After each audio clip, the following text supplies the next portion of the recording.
Hey guys, welcome back. It's been a while since I've been able to be on here. Uh, some stuff going on with my family. I actually had to take some family medical leave. My dad's been in the hospital with some pretty serious heart issues. Um, he's home now, thank God. But it's going to be one of those deals where they're going to have to keep a close eye on him. He had like a heart infection, and I think he's got a leaky valve, and so I think probably later on, hopefully not, but they said it's probably a good probability that he'll probably have to have that valve replaced and have heart surgery. So, but we're glad to have him home. It's been kind of hard because my dad is 76 years old and my mom's 74, and I know maybe some of you guys, I don't know everybody's personal story as far as their family.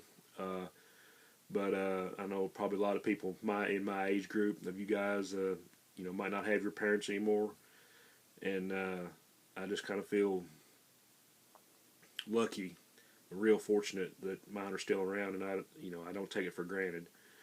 And my dad, he had never been in the hospital in his life, so it's kind of a big hit to everybody because he's like the strongest man I've ever known. The hardest working guy, and he just kind of seemed unbreakable.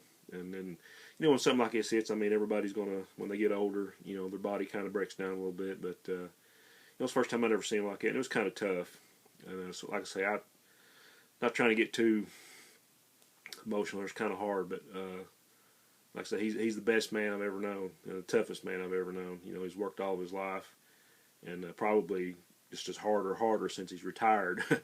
Him and my mom have a lot of projects going, but it was kind of hard. I had to take some time off from work, and it kind of made me reevaluate. Not really a career choice, but the place where I work. I mean, the money's okay, but they don't care anything about their employees, and I'm probably after the end of this year, one way or the other, I'm not going to be there. There are more important things than work. But anyway, enough of that. Just kind of want to let you guys know what's going on with me. Got a little stack of stuff I've got recently in the last few weeks. Some bronze and silver, and just want to take a little time and show you what I got here. I guess these is kind of on the edge of the Bronze Age, maybe at the end of it. Uh, some independent stuff from Eclipse Comics.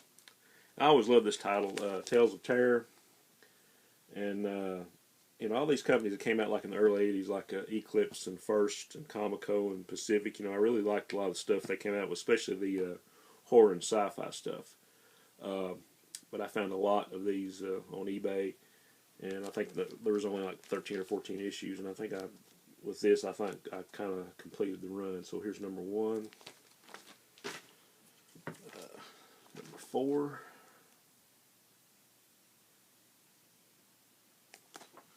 some really nice painted covers. Number seven.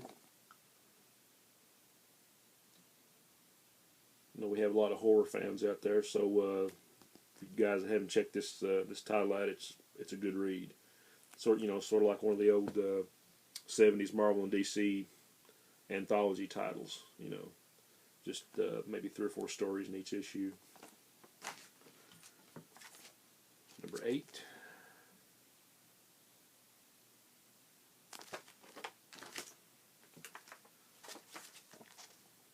Number nine.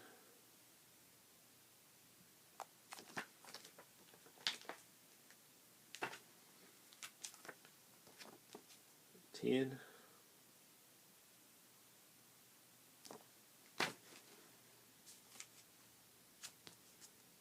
11.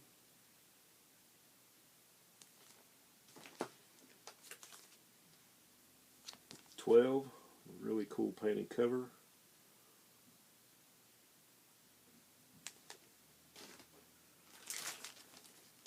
And 13.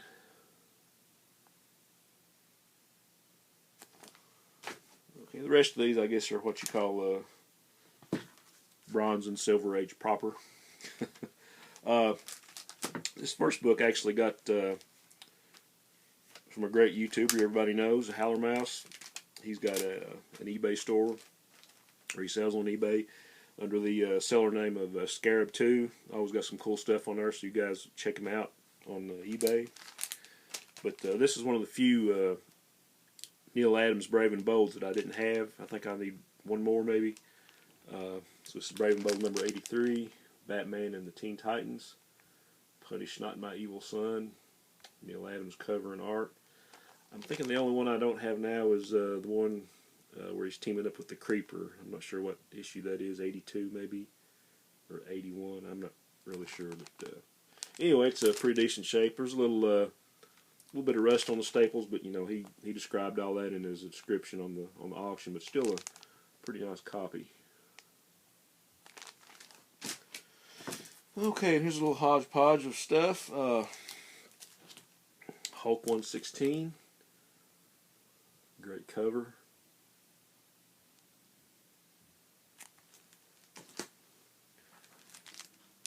Marked another issue of Justice League of America off my list. It's Justice League 42.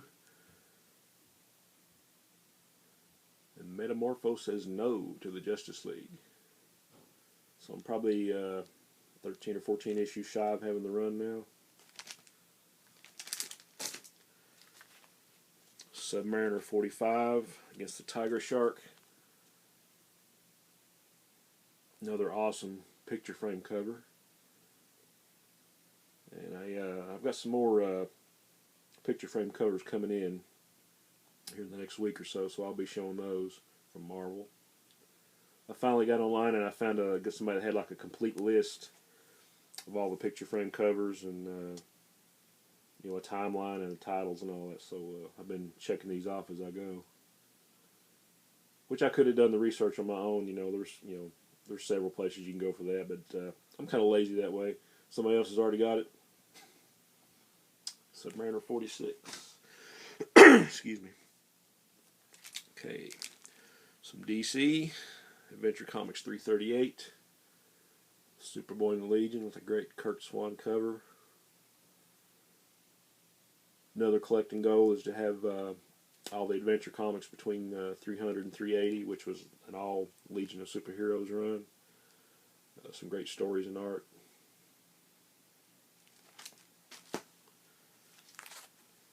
This is basically a reader copy, but just one of the run that I didn't have of Doctor Strange. 173 with I guess it's Dormammu. I guess that's how you pronounce it.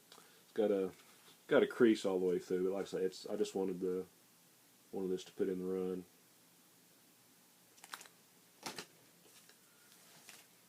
Okay, Marvel Premiere 13. Doctor Strange with a beautiful Frank Brunner cover. I'm closing in on getting this run, maybe one or two more. One of those great 20-cent covers that I love. That's just a beautiful cover. Great storyline too. Okay. Action Comics 383. Another great, I guess you would call this a Swanderson cover.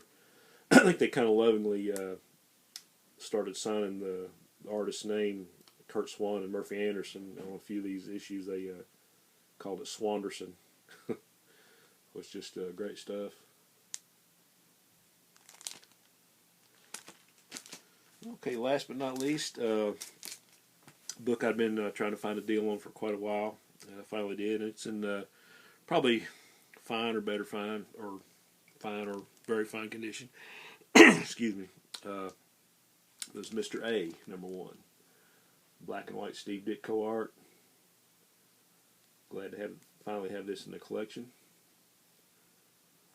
And a lot of these guys, that you're so used to seeing them in color, all Ditko's work on Spider-Man and Doctor Strange and all this stuff, but you really can't appreciate how good they are until you see stuff in black and white. So, great addition to the collection. Okay, guys, that's all I got right now. Thanks for hanging around, and hope everyone is well. Hopefully soon I'll be able to come back here and make another video. But until then, onward and upward.